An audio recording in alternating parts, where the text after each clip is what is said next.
Let's start with a really fundamental question. What is a farmer today in the 21st century? Is it someone with a deep, personal, almost intimate knowledge of their land? Or is it an operator, someone who's really skilled at executing a set of instructions provided by some distant corporation? That's the exact question we're going to dig into.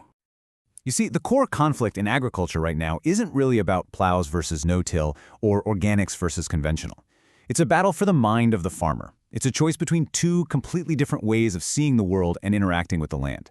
And this matters for every single one of us because the answer shapes our food, our environment, and really the strength of our entire food system. So on one side, you have the industrial operator. They're highly specialized, super dependent on buying outside inputs, and they're rewarded for following a standard playbook. But on the other side, you've got the agrarian ecologist. They're resilient, they're integrated, they're a generalist who wins by observing their own unique ecosystem and innovating from the ground up. This is the central tension we're exploring today. So what actually happens when you take this infinitely complex biological system, a farm, and you try to manage it like it's a factory floor? And believe me, this isn't some hypothetical question. It's pretty much the story of the last 100 years of agriculture, and it came with some seriously profound consequences for both the land and for the farmer. To really get how we ended up here, we have to look at this process we're going to call the Great Unbundling. It's really the story of how the traditional whole integrated farm was systematically taken apart piece by piece, all in the name of efficiency. And the playbook was surprisingly simple. First, you separate the animals from the crops. Right there, you break this ancient, beautiful cycle of fertility. Next, you simplify the whole landscape down to just one crop, a monoculture. Well, of course, that destroys the farm's ability to make its own fertility, so you have to replace it with a product you buy. And then, here's the final and most critical step. You substitute the farmer's deep local knowledge with products and instruction manuals. Now, a huge piece of technology that made all this possible was the Haber-Bosch process. This industrial method for creating synthetic nitrogen fertilizer was a total game changer. It basically allowed farmers to just bypass the natural nitrogen cycle altogether. This made it possible to grow the same exact crop on the same land year after year, just as long as you kept buying that bag of fertilizer. And what was driving this whole shift? Well, as Eric Schlosser points out in Fast Food Nation, the unbelievable power of big corporations demanding a perfectly identical, uniform product was a massive force. I mean, if you need to supply a global fast food chain, you don't want a resilient, diverse farm. You need a predictable supplier of standardized parts. The farmer was no longer just a farmer. They were now the first cog in a global assembly line. So this new model, it offered this really seductive promise, simplicity. Make everything easier, more predictable, but, and this is a big but, this simplicity came at a really steep and often hidden cost. You can really see the economic trap this model creates right here on this chart. The farmer, who once produced their own seeds and their own fertility, suddenly became a consumer.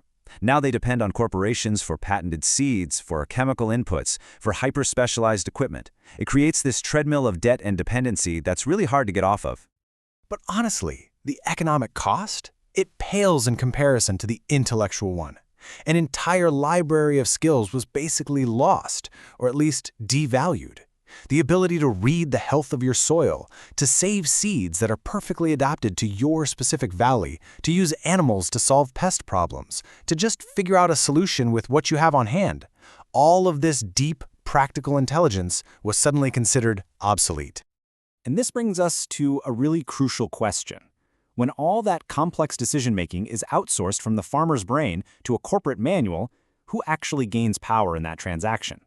The answer is pretty clear. It shifts from the person working the land to the company selling the products.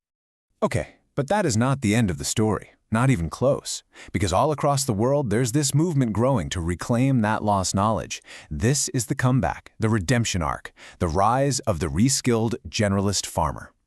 And this quote right here, it just perfectly illustrates the change in mindset. The industrial model sees soil as basically just dirt, an inert medium to hold a plant up. But, as farmer Joel Salatin writes, a handful of healthy soil is a bustling metropolis with more living things in it than there are people on the entire planet. The reskilled farmer isn't a factory manager, they are the mayor of that city. So the foundational skill, the starting point for this new but actually old way of farming is simple, but it's also incredibly profound: observation. It's about learning to see again, to notice the intricate connections and patterns in a living landscape. A perfect example of this is Gabe Brown from his book Dirt to Soil. After 4 consecutive years of weather-related crop failures basically wiped him out, he had nothing left to lose. So he stopped following the industrial playbook and he just started watching his land, truly observing it. And by mimicking nature's patterns, he began to regenerate everything: his soil, his profits, and his entire farm. The second core skill is integration. While the whole logic of the industrial model is to separate and simplify, the ecological farmer's logic is to connect and integrate. The goal is to create a whole that is so much stronger and more resilient than the sum of its parts. Charles Mann's book 1493 gives us this absolutely breathtaking historical example.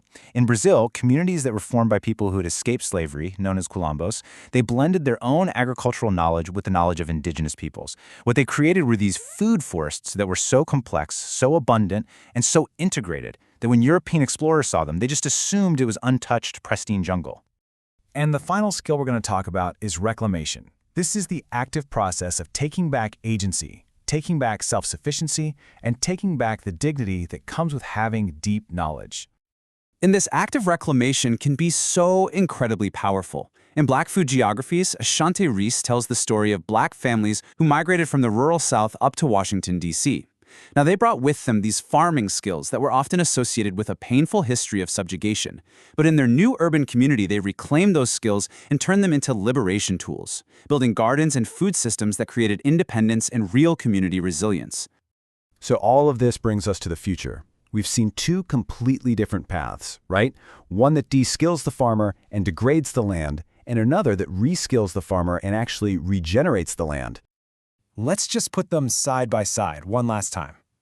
The industrial model, it looks simple, but it's incredibly brittle. It extracts value and it centralizes control. The ecological model, on the other hand, embraces complexity because that's what builds resilience. It cultivates health, it creates its own fertility, and it runs on localized knowledge. So, here's the crucial point. For a century, we have been told that complexity on the farm is the enemy. It's something that has to be eliminated. But in nature, complexity is the engine of stability. It is the source of all resilience. And that leaves us with one final, big thought to chew on. We talk all the time about rebuilding our broken food system. But what if the most important work isn't just about changing what we do in the fields? What if, to truly rebuild our food system, we first have to rebuild the farmer's mind?